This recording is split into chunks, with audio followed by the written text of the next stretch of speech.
Hi, everybody, and welcome back to another episode of Mindful Marathon Conversations. I am Dr. Michelle Quirk. I am a pediatrician and a run coach and founder of Mindful Marathon, where I help make running easy and fun for busy professionals. And today I have a very special guest here with me. I have with me Dr. Funke Brown. She is a board-certified pediatric pulmonologist and sleep medicine specialist. And I have a lot of questions for her. So welcome to the show, Dr. Funke. Thank you. Thanks for having me. I love it. So we all know that sleep is important. So maybe we'll start there. Tell us a little bit about why you got interested in sleep medicine and why it's important for all of us, and especially us athletes out there. Yes. Great question. So it's interesting. I mean, I've always known, right, that, okay, sleep is good. I think more of what I thought was sleep is a cure for sleepiness. That's it. I think that was what it was. And then, and then I did my PIT, and, I was training even in medical school. Maybe you get a 30-minute lecture on fatigue and how to make sure you meet your duty hours, blah, blah, blah. Like, you don't necessarily get that much training in it or anything. But so, after my residency, I did my pulmonary fellowship. And then, I was thinking of, children with breathing problems, breathing disorders. And it's interesting, I have one patient that really caught my attention. There's a disorder called CCHS, central hypoventilation syndrome, where these kids actually, as soon as they fall asleep, they stop breathing. It's also called the Undine's curse. That's what most people know it as. Mm-hmm. And that was just extremely sad, very intriguing for me. Eventually, the child needed to get a tracheostomy because, children are always like sleeping awake. So it's hard to like run and give them, CPAP or something like that. And so that was when I really was like, oh, wait, what on earth is going on with his sleep? What on earth is going on with sleep? How can I help kids? And then I have kids with asthma who are like up all night coughing, wheezing, mm-hmm. Things like that. So I went ahead and did my pulmonary fellowship, really thinking, okay, so I could help with sleep-related breathing problems, right? I can help children, help them better with their pulmonary problems so they could sleep better. And then it just opened up this whole side of medicine that I'd never seen. First of all, the science about the importance of sleep, the different stages of sleep, the different types of sleep disorders, and the impact of insufficient sleep in every ramification of life. And I think that was really where I'm like, oh my goodness, I had no clue. And I've been a doctor for this many years. I really became so passionate about educating people about it. So yes, sleep is important for every aspect of life. So, we talk about those pillars of wellness, like your, physical activity and diet, and sleep is a critical pillar. And I think that's the bottom line, because starting from just the physical benefits of sleep, how you get rest and rejuvenation and recovery as an athlete, that's one big thing. How your memory and skills and things like that gets better. So many areas are affected by sleep. I'll stop there, otherwise I'll just keep going. No, I love it. Well, okay, now tell us, like, how much, I'm sure you get this question all the time, how much sleep is ideal, for adults anyway? And do we need more as athletes necessarily, or no? I think on average, 7 to 9 hours is ideal. Okay. For high performing athletes, more of 9 is preferred. For those of us who are just trying to stay, just kind of keep life in balance, staying somewhere in the middle is fine. I think more than the absolute number is really because some people are short sleepers, some people are long sleepers. So some people just need more of that 9 hours consistently. Some people can get away with 7.5. The important thing is, one, how are you feeling when you're waking up? Is the alarm waking you up every morning? So if you're doing 7 hours and it's like you're hitting snooze like 5 times before you get out of bed, you need more than 7 hours. You know what I mean? Like, versus trying to say, okay, I need to be, So I think it's 7 to 9, but again, really finding that sweet spot depends on you and your needs, your function. Are you waking up and it's like you're still living in a fog? Are you dozing off nonstop during the day? You know, things like your mood, all those things. You will see it get better when you've reached that sweet spot of the number of hours of sleep. Oh, I love that. Okay. And then maybe here's another question. I know a lot of people really struggle on Monday morning, right? Like if you're lucky enough to have a regular routine where you work maybe like Monday to Friday and have a regular schedule, a lot of people struggle on Monday. Is there a way to prevent that? Absolutely. That you hit my sweet spot. So that's a thing. So there's an entity called social jet lag. And so what is happening? I see that with teens, I see that with adults, where we are shortchanging ourselves all week long on sleep. And so you're seeing people, trying to survive on 6 hours of sleep all week. And they're like, you know what? When it gets to the weekend, I'll catch up.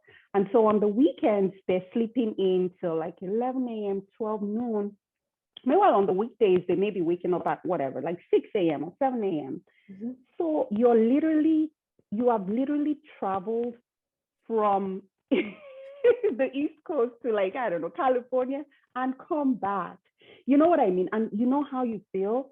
That's exactly what your body does when you've moved it and you're waking up on the weekends, on the Saturday morning and Sunday morning, you're waking up at 12 midnight or at 12 noon. And then you're right back again on Monday, trying to get back to wake up at 7 a.m. Even if you know how you feel with jet lag, typically you need a few days to adjust. So you just are not able to get that crash done on Monday morning. And then we're back to the vicious cycle again. And so it just leads to so much fatigue and, a lot of, just tiredness, sleepiness and things like that. So social jet lag. I like that. Yes. Okay. Yes. Okay. So we have to try to keep the same schedule. This is the goal on the weekends. Absolutely. In fact, if you talk about one of the key pieces, people talk about the sleep hygiene tips. I don't like calling them hygiene because it almost feels like if you don't sleep well, you're like dirty or something. I just call them healthy sleep habits. So okay. Healthy sleep habits. Yes. So if there's anyone that I feel is the most important, it's that consistent bedtime and wake time. Because essentially what you do with that is that you train your circadian rhythm. You train your body clock so it knows, okay, this is when we wake up. And then once the time you wake up, that's when your day pretty much starts until you're ready to go to sleep again. So that's one of the strongest ways to really keep your circadian rhythm in check. So Okay. And on the weekends, maybe 1 or 2 hours max. You can cheat a little, but not more than 2 hours. Okay. So, ideally, we'll keep it within reason. Exactly. A lot of us runners, we like to do what we call a long run on the weekend. And especially when marathon training or like half marathon training, we're doing these long runs, usually on a Saturday, sometimes on a Sunday, which probably, now that we're talking about this, I'm like, Saturday is probably a better day to do it to be able to have the time to recover for the week ahead if you have that regular schedule. But do you think, I know how I feel coming back from a long run. Sometimes I would take a nap in the afternoon, sometimes I wouldn't. But I definitely felt like I needed more sleep that night, but I'm definitely a person who needs a lot of sleep. I get teased about that a lot. So I don't know if that's just me, but if you found that with other athletes, depending on the training cycle, how it ebbs and flows, do you need more? Do you have to allow for that? When that is so true, when you're actually either practicing or getting ready or training, or if you think about the high performing athletes and things like that, they actually do need more sleep during those times. Again, while we mere humans are sleeping to rest and all those basic other functions, it is so important for muscles to recover and regenerate. So the more intense your training, the more sleep you need actually. And so you'll hear about people like, Usain Bolt or Federer, who sleep up to like 12 hours, and they need that actually. So if you need to take a nap, I think it makes sense because you've undergone such a very stressful activity. The one thing I would say is to try to keep those naps not too long. Mhm. So ideally, maybe somewhere around 30, max 45 minutes. You really don't want to take naps. Around 30 minutes is usually sufficient.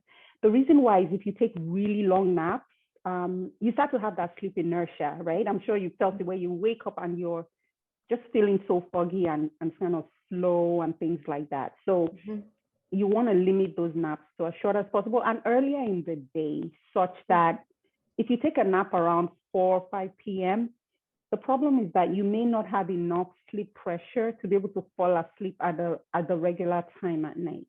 Yeah. So naps are really good, especially if you are, if you're a runner or an athlete. I think they're great, especially also if you're not able to fit in the right number of hours during the nighttime. I think putting in a nap makes sense. Just the timing you have to be cautious of. Yeah. Oh, that's great. I'm going to tell my family that. Okay. Yes. You are doing the right thing. You're not being lazy. You're recovering. You are. Okay, so let's see. Let me recap. So we're aiming for maybe 7 to 9 hours, but we really are aiming for quality, and we have to ask ourselves how we feel in the morning, whether we're rested or no. Okay. Yep. We're trying to keep a consistent sleep schedule as much as we're able. If we are in the middle of heavy training, it's okay to rest and take naps, but keep them to 30 to 45 minutes and maybe allow for more sleep on those weekend nights. Do you have a third tip for us athletes with maybe in terms of quality of sleep or? Yeah, that is a great question. So there are 3 things I look at when I talk about restful sleep. I think I talk about sleep quantity. So that's where you hear a lot, 7 to 9. And that's great. You should have the right quantity of sleep. But the another piece is the quality of the sleep and the continuity of sleep. So things that can affect sleep quality are both external factors and internal factors. So what are some internal factors? If you think about it, if you have a race the next day, you're super anxious. Your mind is, going on and on. That can affect your sleep quality because you're like, your mind is already running the marathon, right? You're right. So that can affect it.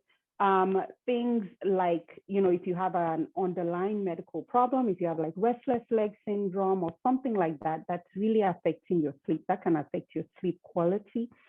And then external factors are things like caffeine, things that we're taking in, medications, the environment.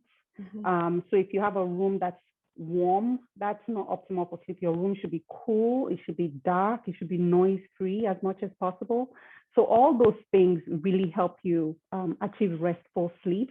And so when we talk about the third component, for me, it's that environment. Make sure that your environment is optimal. And when I say optimal, it is noise free and then dark. So I'm wrapping that in and I'm tagging screens to that dark, right? Because if you're on your phone in bed, that's not dark. Yeah. So, really making sure that you stay away from those devices. 2 things happen because of the devices. Blue light is emitted. And so what that does is that it decreases the melatonin, which is the sleep hormone, which is really a great hormone that helps us sleep and actually has some anti-inflammatory functions as well. So if you decrease that sleep hormone, then you're not able to sleep well. And then the other piece is for people who get the, either the night mode on their phones and are like, yeah, I have my night mode. It's the notifications. It's the, the group chat that gets you aggravated right before bed. All those things, impact your sleep. Or that post on social media that just like does it for you, or that email, or that, whatever. So those things are environmental factors that we should try to make sure that we address, pretty much. So those are just some of my key tips. I think that Yeah, environment is no, really that's great. The environment is key. yeah. I mean, I often tell the kids at the office to put their phone or the electronics away about an hour before they want to Yeah. go to sleep. Am I telling them the right thing? Yes, yes, you are 30 to Okay, 60 minutes. 30 I to mean, for the 60. yeah, for the teenagers, they like push back a little, but we're Yes. like, okay, 30 to 60 minutes, just try. For the teenagers as well, sometimes I'll say definitely at least use the night shift function, the night mode function on your phone and things like that.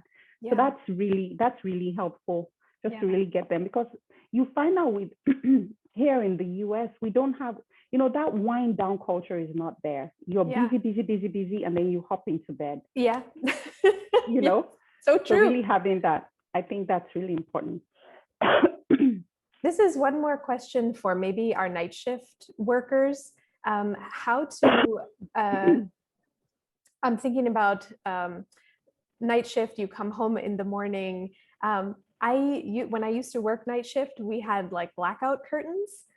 Is there much else we can do? I know obviously it's hard. You can't make the sun go down when Yeah, it's up. I know, I know. So one thing you can do is sort of still simulate your night sleep. Mhm. So using the blackout curtains, a do not disturb sign, engaging your family, Yeah. going from work straight home. Don't go to the grocery store. Yeah. Don't go shopping. Just go straight home. Wear dark glasses because again, to help bring up that melatonin. Sometimes we do need to give exogenous melatonin just to help you to sleep.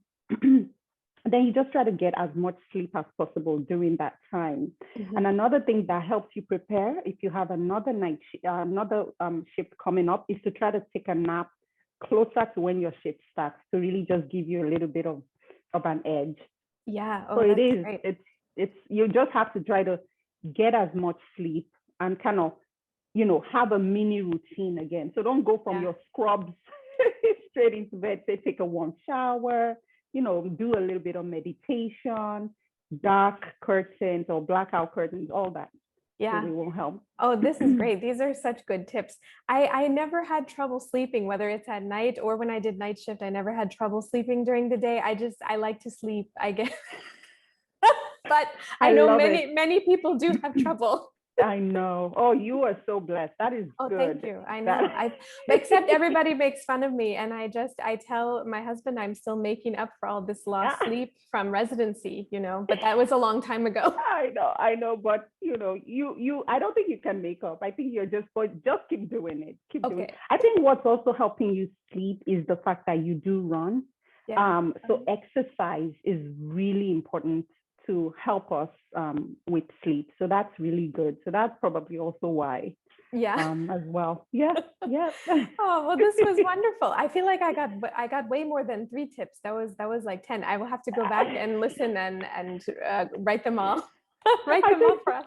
I know I tend to squeeze in a couple more when people tell me. So good. Well, tell us where we can find you and on social media and all of that. Yeah, sure, absolutely. So I am on Instagram as Restful Sleep MD.